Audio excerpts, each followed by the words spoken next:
Welcome to the Trojan Spotlight. Today, Steve Sarkisian, assistant head coach, offensive coordinator, quarterback assistant. He's got everything going for him here. Joins me, and we'll talk a little bit about the Arizona State game. We'll talk some Washington State and other items as well. Let's talk a little bit about that Arizona State game. I got home, and I'm saying, well, we won 28-0. That's pretty good.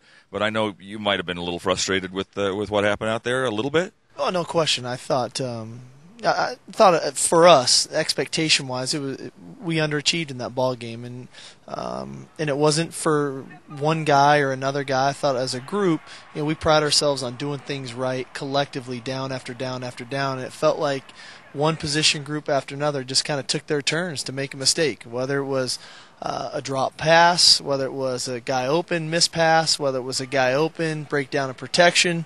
One way or another, something kept breaking down, and we did it for about 4 straight series. I think we went 4 straight series with turnovers, so I thought we missed some opportunities there to make that game a different ball game, even better than a 28-0 game. I've talked to Pete about the psychology of being a coach. Do you notice psychologically when it's happening out there on the field and you're trying to shore up? It's like putting your finger in the leak in the dam and then another leak springs? We felt it in the first half, to be honest with you, and we went in and thought we had addressed it at halftime, and it only got worse in the third quarter. But if you remember, we get the turnover, and we have the ball down there in the red zone in the second quarter, and we come away with no points. They hold us out of the end zone. We fake the field goal. We don't score. We don't get any points. And at that point, we felt as coaches that offensively the lack of execution was just off a little bit. And we tried to address it at halftime. Obviously didn't get it done. And it's a great learning point for us as a team, especially offensively, because not all ball games is your defense going to dominate the way we did. And when we're in a tight ball game and things don't go well the way we want them to, we have to be able to snap out of it and get back in rhythm the way we want to be. And yet you got 28 and you dominated on the ground, and the passing game was okay, good enough. 28-0's a good win. Yeah, but, as I said before, I think expectations are so high within, and it's not always about the number on the scoreboard. It's about the way you play and the way you feel that you played and the effort that you put out there. And so, we're always trying to get better, and we're going to need to play better than that if we want to keep winning.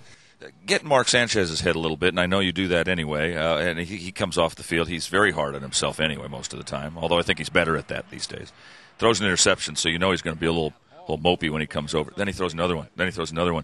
I mean, what's the conversation that you're having with him? All 3 of them were very different. It wasn't for lack of reads by any means. It wasn't that he wasn't seeing things well. The first one's a screen play that we don't quite get a block on a linebacker on a wide receiver screen. The kid makes a heck of a play.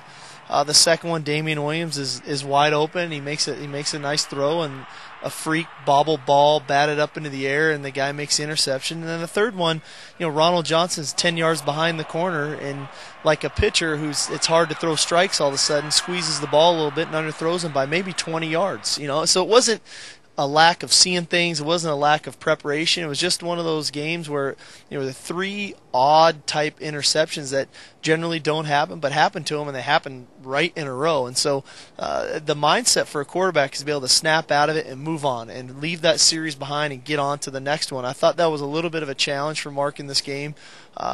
But he found a way to kind of right himself and then get the one drive going there. And we ran the ball obviously quite a bit with Joe, but kind of righted the ship and got up 28-0, be able to get out of there safe, sound, healthy, and back to work for Washington State. How's his knee? Great. It's only getting better. The beauty of that injury was it was only a bruise. It's painful and it takes time and the swelling, but bruises in time heal, and he's healing great right now. Man, you got to love life here because of the number of athletes that you get to coach in this offensive scheme that you've got. You just plug them all in. You said Joe had a great day, but it could have just as easily been Stephon or CJ or anybody having a great day. It is definitely a luxury to have the guys we have, and that's a tribute to Pete and all the coaches and recruiting to get these kids to want to come and compete. But on the same token, it's a challenge to find a way to get them all out there and to get them the ball and to get guys in rhythm and playing. So it's fun. That's why we're here, to get to coach these guys, and they all work extremely hard and they all play extremely hard. Washington State this week it does not present the same challenge that some of the opponents that USC has played, except maybe mentally, to try to stay in the game. Now, we just come off kind of a flat performance, so I know you want to prove everything's going to be focused and ready to go up there. There's no question. The biggest key for us is we need a great week of work on the practice field. We need to be focused in. We need to be intense. We need to be playing with great tempo, with urgency. And that's the way you get ready to go out and play a ball game, to go out and play extremely well. This game, in our opinion, is, and as always, is not about Washington State. It's about us and the way we prepare and the way we perform. Being a quarterback coach as you are, have you ever had a situation like they've had, like they're experiencing right now? They're down to their fourth or fifth string quarterback. They're holding open tryouts on campus.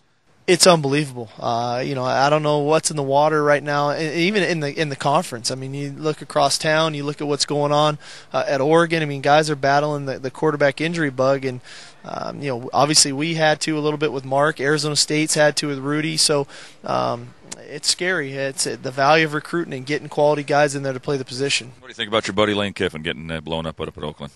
Oh, it's tough, man. I feel for Lane because he got that team better.